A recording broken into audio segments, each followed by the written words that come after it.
Any discussion of parenting inevitably leads to the topics of power, control, and child safety. And for some of us, including our children, it kind of conjures up feelings of dominance or inequality.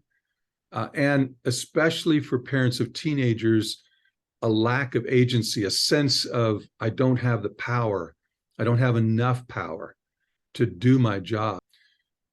While we love our kids and parenting in general is often very positive, this whole discussion of dominance and inequality and lack of agency is really more negative than positive.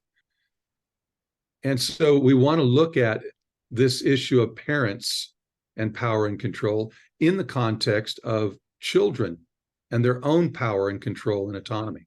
The goal of this series is really to explore the various aspects and even nuances of power and control.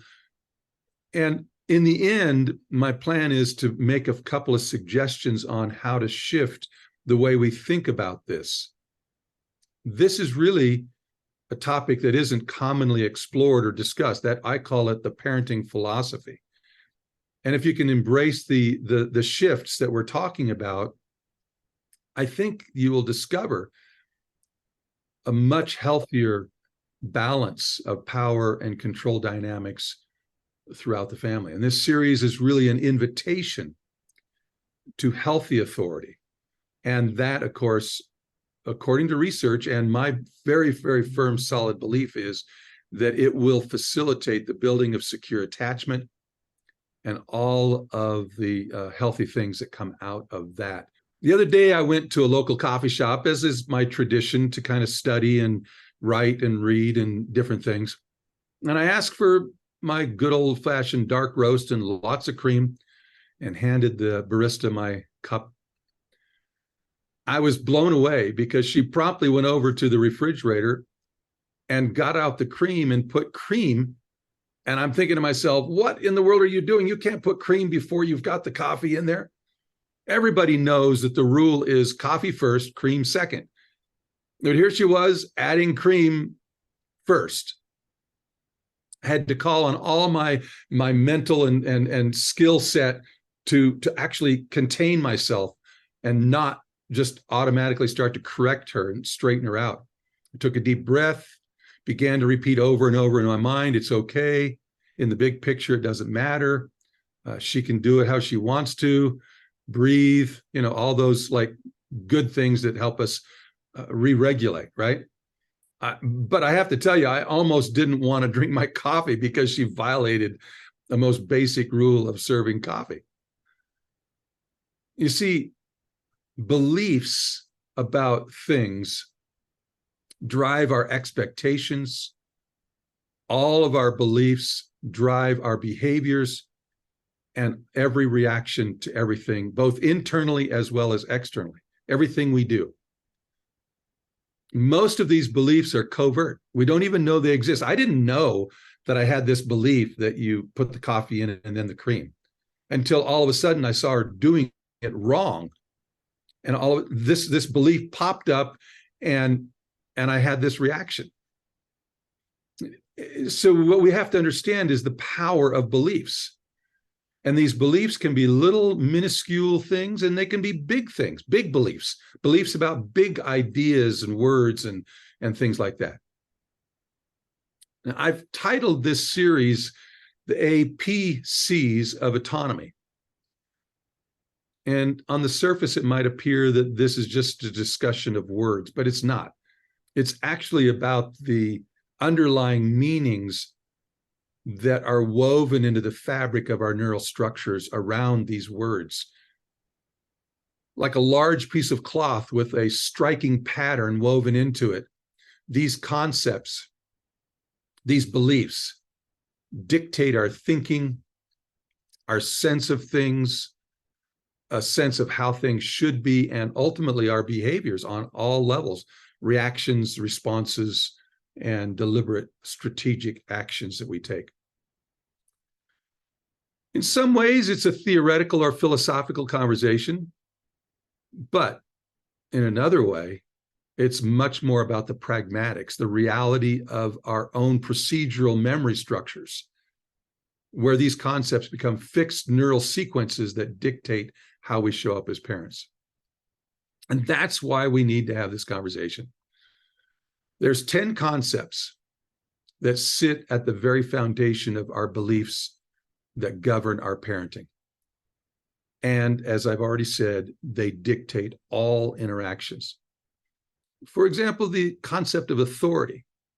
As parents, we guard our authority. It is our right to be the authority in the family. But what does that mean to us?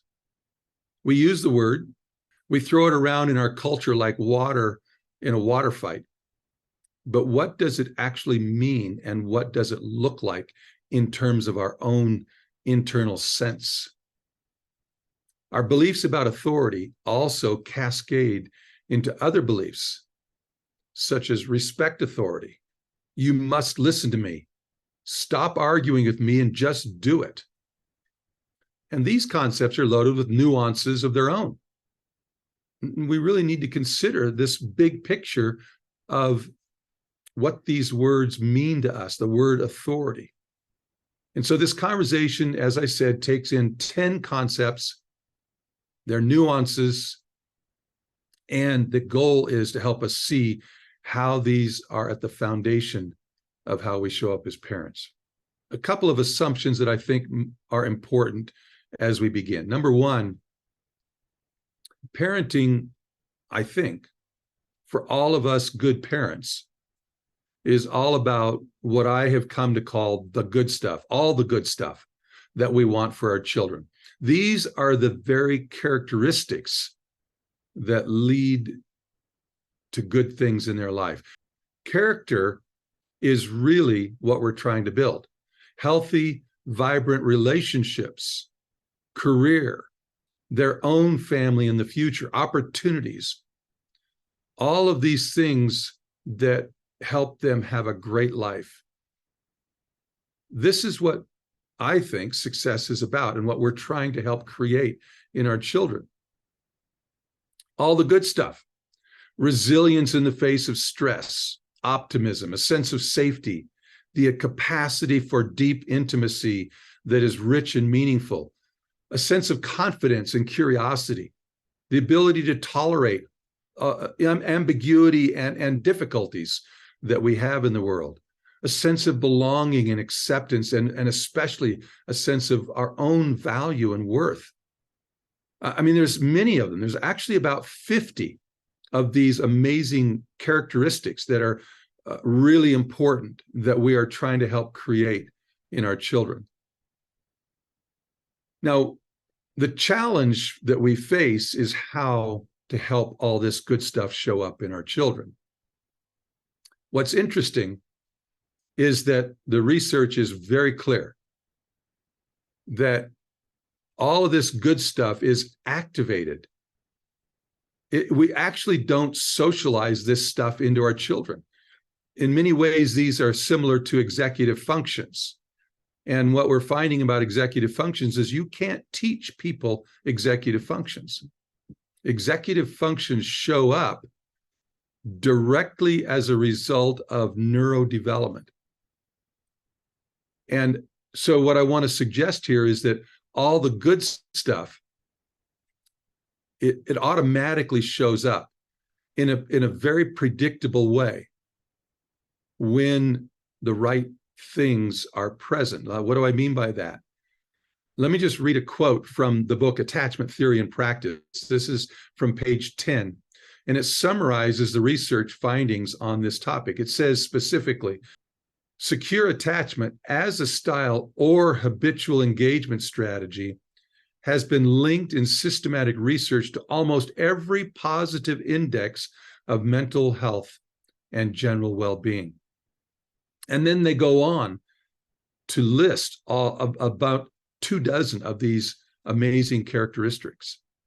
Again, notice they are the direct result of secure attachment.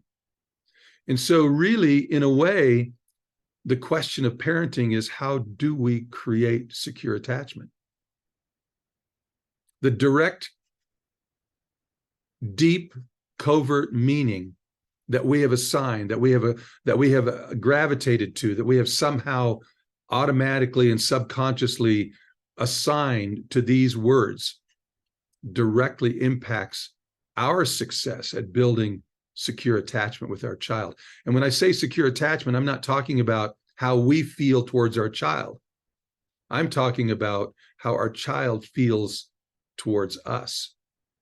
These beliefs are the foundation of our parenting philosophy, and they dictate our words, our tone, our body language in every minor and every major way. I cannot overemphasize this point. And that's why we're taking the time to explore and understand these concepts.